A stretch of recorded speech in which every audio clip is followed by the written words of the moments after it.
Dear students, let us start the discussion on today's newspaper, that is 20th May 2017. The first article, Nepal turns the corner.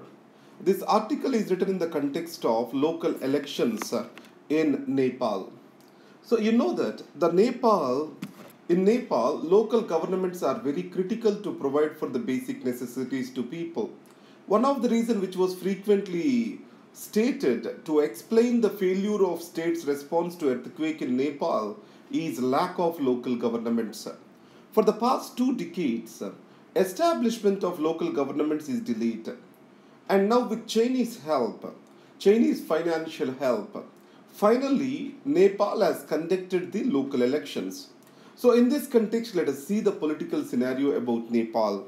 This article by Dikshit, it has been written in a very sarcastical note. But from our exam perspective, let's be straight and liberal in presenting an answer. Let us put it this way. We have 3 things to be taken care of over here. One is there is a caretaker parliament in Nepal. So 2013 Constitution Assembly elections were over, and its responsibility was to prepare a constitution, and then there has to be a parliament which has to come into operation. As there is no consensus among the political parties, Constitution Assembly itself is extending as parliament. And Constitution Assembly is too large and unwieldy in size. It has to give way to the manageable parliament. So after the local elections, it is expected that elections to provinces and also elections to the parliament are supposed to be held. And the second thing is, the coalition drama is going on in Nepal. The coalition is between Communist Party of Nepal Maoist and Nepali Congress. So in this context, Communist Party of Nepal Maoist, it has started Jan Andolan, and it's mostly directed against India. Now it is Communist Party of Nepal United Marxist Leninist, which is trying to project India in a bad light. So the present regime, it also has promised for constitutional amendments as expected by the Madhesi population. Madhesis are those who live in plains. But if you see, a rift between the plain and hill regions is increasing. So most of the people who are having Indian origin, they live in plains, the Terai region. And people of Nepali origin, they live in hill region. So what Madhesis argue is, the constitutional benefits are unduly given to the hill people, and they are being deprived to the Madhesis. And second is, the Terai population is high in number, but however provincial division, it has not given their due political identity. That is what is the objections of Madhesi people. So in this context, a kind of a rift is going on between hill and the plain regions.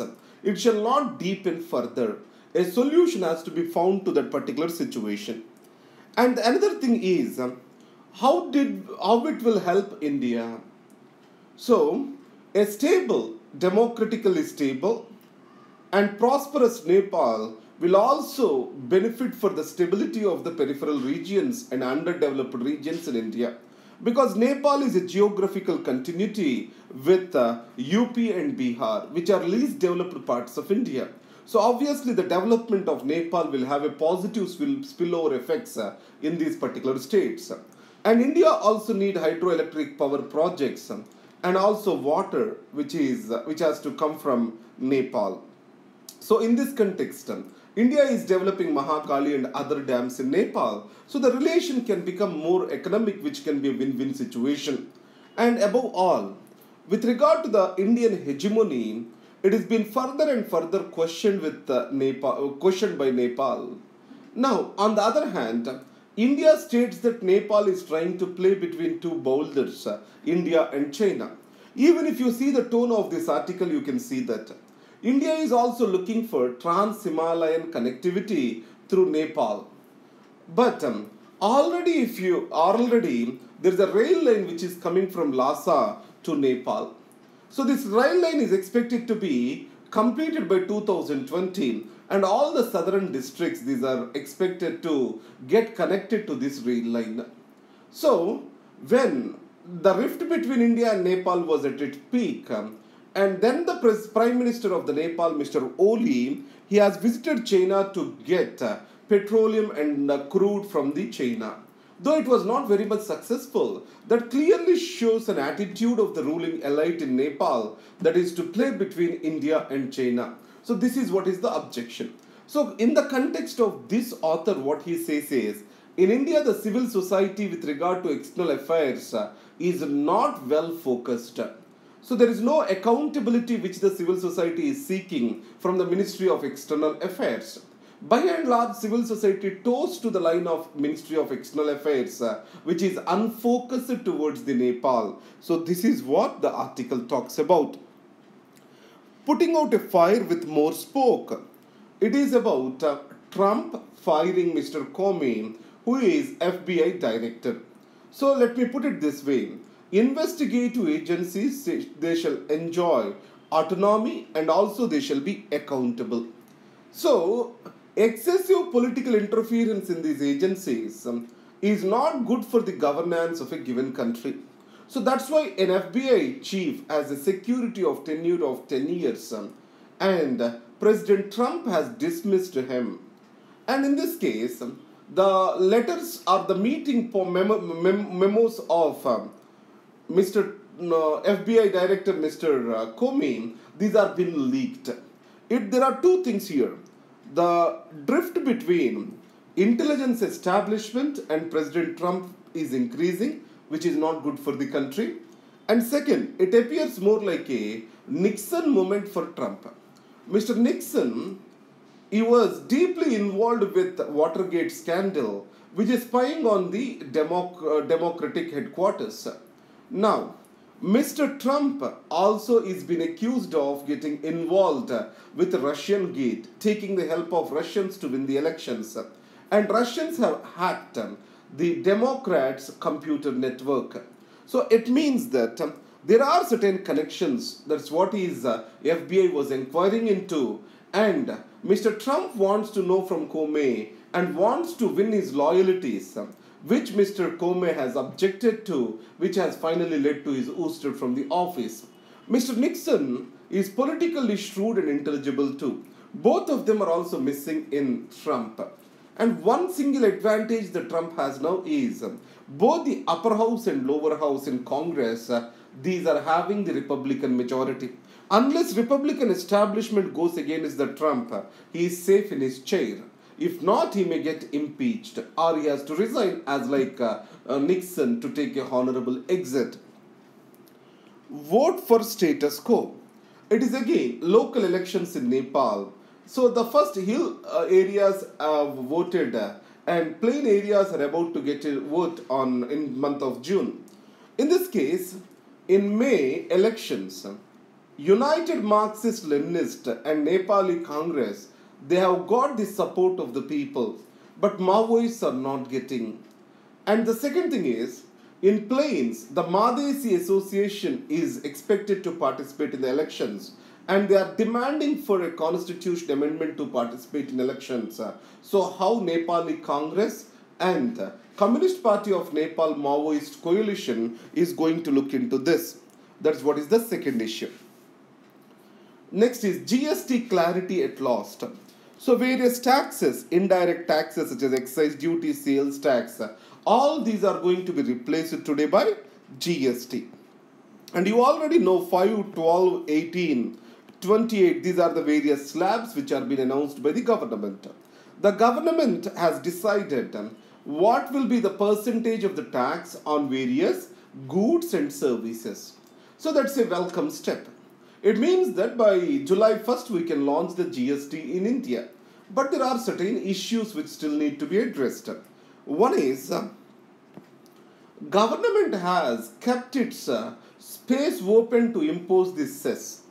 It means about 28%, which is the higher side of the GST rate, it can still impose the cess.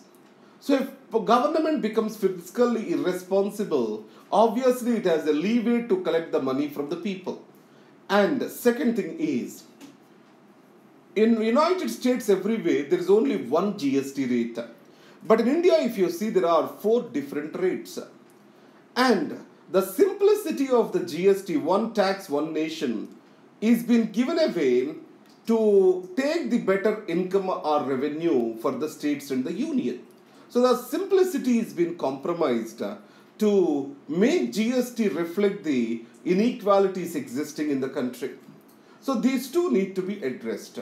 So one is the government shall not go forward to apply the cess in indirect route to maximize its revenue. And over a period of time, the GST has to move towards simplicity with one rate. Now let's come to the news page. What I liked in this news is PM calls for evergreen revolution in the country. So what is this evergreen revolution is all about? Though as a concept it is not defined. So he essentially talks about raising the productivity in agriculture and also making agriculture sustainable and profitable for the farmers. Already you know that by 2022, India wants to double the farm income of the farmers. And the second is, India also aims to maximize the production in various crops and less drop for more crop. That is what is the slogan which it is working on. And let's go to the next page. Survival of newborns, India ranks lower than Somalia. So there is global disease burden. In this report, global health access and quality is being discussed. So in this, India ranks worse across all the countries in subcontinent. And one single variable with regard to neonatal mortality, that is death of the children within 1 month of their birth, India is ranked worse than Somalia and Afghanistan. So health access for all or universalization of healthcare is the objective under sustainable development goals. It means there's a long road ahead for India. And then let's discuss the notes. Nepal turns the corner. Just remember the article this way. India shall shun its hegemonic attitude towards Nepal. And second is, there has to be greater civil society participation in making Ministry of External Affairs accountable. And the third thing is, the democracy in Nepal will strengthen its relations with India. And next is, coming to putting out a fire with more smoke. It is about necessity of having an independence for investigative agencies. That's what we discussed over here. And the next is GST clarity.